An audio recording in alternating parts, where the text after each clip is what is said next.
ശരിക്കും ഇപ്പോൾ അഭിമാനിക്കുന്നു ഒരു മലയാളിയായതിൽ.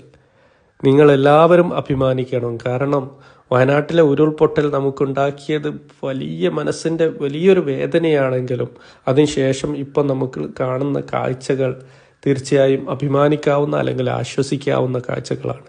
എത്രയെത്ര ആൾക്കാരാണ് സ്വന്തം കൈ മൈ മറന്ന് ജീവൻ രക്ഷാ പ്രവർത്തനത്തിന് വേണ്ടി ഓടി നടക്കുകയാണ്.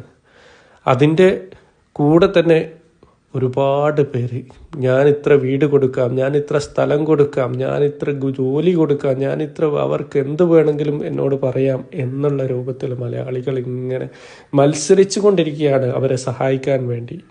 ഈ കാണുന്ന കാഴ്ചകൾ എൻ്റെ നാട്ടിലെ ഞങ്ങളുടെ മഹല്ല് കൊടുവള്ളി മുനിസിപ്പാലിറ്റിയിലെ പനക്കോട് എന്ന ചെറിയ മഹല്ല്, തൊട്ടടുത്തുള്ള മഹല്ലുകളുടെ അപേക്ഷിച്ച് നോക്കുമ്പോൾ ചെറിയ മഹല്ലാണ്. ഞങ്ങളും ഒരു തീരുമാനമെടുത്തു. വയനാട്ടിൽ എല്ലാം നഷ്ടപ്പെട്ട ഒരു കുടുംബം